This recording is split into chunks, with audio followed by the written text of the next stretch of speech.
Hey everyone, so I'm doing my reflection for my video for the ESOL teaching strategy. The first thing that I would like to say is some of the changes that I made. So the first change that I made, that was the biggest change, was I switched from the activity portion of it, like my ESOL teaching strategy. So I originally had done an activity called You Are There. Now the problem with this activity is that You Are There is this very complicated, higher level thinking process. And so it was difficult to kind of do that and a lesson at the same time. It was just too much for the kids. And that was one of the things that ELL students were kind of having trouble with. They'd have to listen to me speak for about 10 minutes, and I can be very loquacious, but then they had to do this complex activity on top of that. So I ended up scrapping that, and I went with a jigsaw activity instead, incorporating the same things, and it went much, much better. This jigsaw activity allowed the students to kind of interact with each other. ELLs were interacting with normal students, getting that language acquisition in. It's important to do these sorts of activities so that way you have experience as a teacher to go out and actually teach and experience the authentic process of teaching ESOL students. And then of course you can refine and redo your terms. The biggest thing for me was moving away from a teacher-centered lesson where I was lecturing all the time and then going to student-centered. Ended up being a benefit for my students, so that was something I learned through this activity. Regarding reflections, it just allows you to summarize everything that you kind of learned throughout the activity, maybe help you reflect on the lessons that you learned across the way. And that was something that's very useful for me. It helps me go over those lessons and what I need to change in the future and what I did right and all those good things. One other issue that I would say going forward with this activity is maybe remove some of those higher level thinking processes activities. The reason why you want to remove those is so that students don't fall into my situation where they are stuck with this activity that just isn't working out for the students. And again, those higher level thinking processes are great, but they're not good for a ESOL type activity, adapting it to a SIOP model where you really want your lesson to be focusing on teaching content in a student-centered thing. They're very good for supporting content, but not very good for teaching it. Anyways, that's been my reflection, and I hope you enjoy the rest of the video.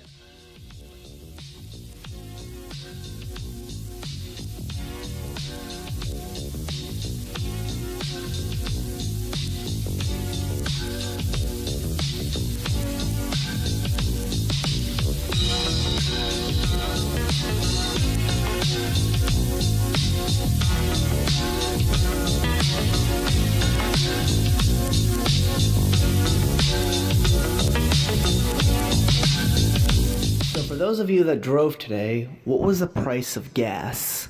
Like $2.79. $2.79? Yeah. Okay. Okay. What if I told you that gas prices were about at $1.22? Would you guys be satisfied with paying that price? Yes. The price for a gallon in 1979 was the modern day equivalent of $3.51. Now, how many of you want to pay that price? No one, of course. Okay, so you can see the dissatisfaction that people began to have in the 70s with kind of the leadership that was going on during that time period. Gas prices were high. There was a big sense of disillusionment with the whole Watergate scandal that you guys talked about previously. All right, so this is kind of setting up the era that we're going to be talking about this week.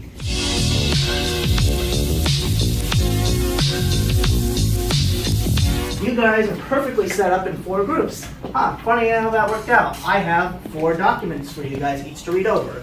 So I'm going to give you guys about 10 minutes to read through this passage. I want you to read together.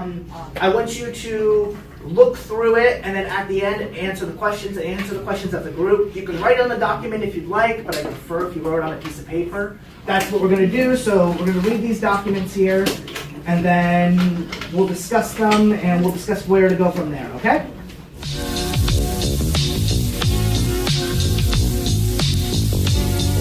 I'm going to go ahead and I'm going to give you guys some note cards. They're going to have vocabulary terms on them. Give you guys about 3 minutes to look them over. Just talk amongst your partners. 1 sentence definitions should be plenty enough, so talk it out. Sorry. It's like a discussion, yeah, you guys are the same word. No, 20. So you guys got materialism and televangelist, so let's hear what you got. Materialism is when you care more about certain material things instead of like other things. Okay. You guys had materialism and televangelist, so let's hear it. Materialism is when you're obsessed with physical items and having things.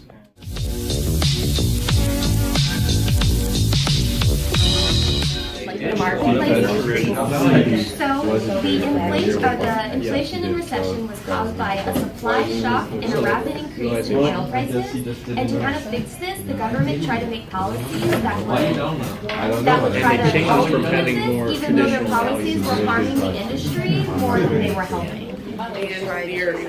You guys answer your question? And that was effective, right? No, it was not effective. Because he could not get it past pipelines. Oh, okay. Whenever they're going around, they're supposed to Okay, help now, you answer next the question.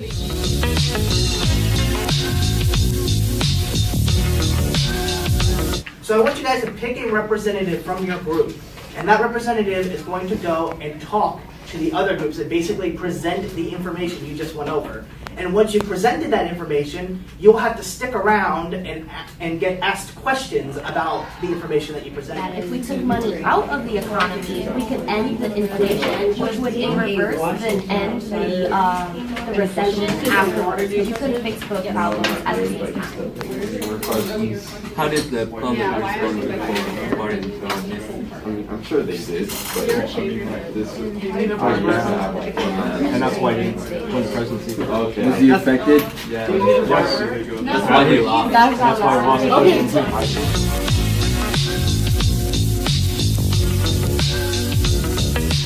So first, let's go over this essential question, all right? The essential question is, what accounted for changes in American attitudes during the 1970s? And what can you tell me, like, what's the difference between regeneration and cycle? Yes.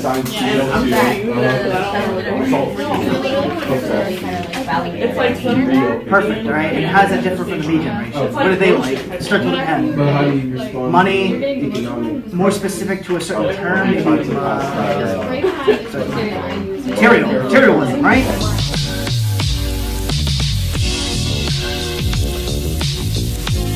So think about some of the things you guys discussed, all right? So what caused the change in American attitudes? Think about, yes? You could say the government, that they were trying to implement policies that weren't really working, so the American people were getting more agitated at the government. Okay, very good. Do you think the United States was very proud of its situation during the 70s, or do you think they had a low opinion of it? Low opinion. Low opinion, very good. Okay, so now think about where we are in today's context. Do you notice certain parallels at all between the 1970s and now? Maybe about generation, maybe about leadership-wise. Keep those things in mind. Yes? I would say the generation kind of stuck where we're all more towards me than family-wise. Okay, so we have a lot in common with the me generation these days. Very materialistic, you would say, right?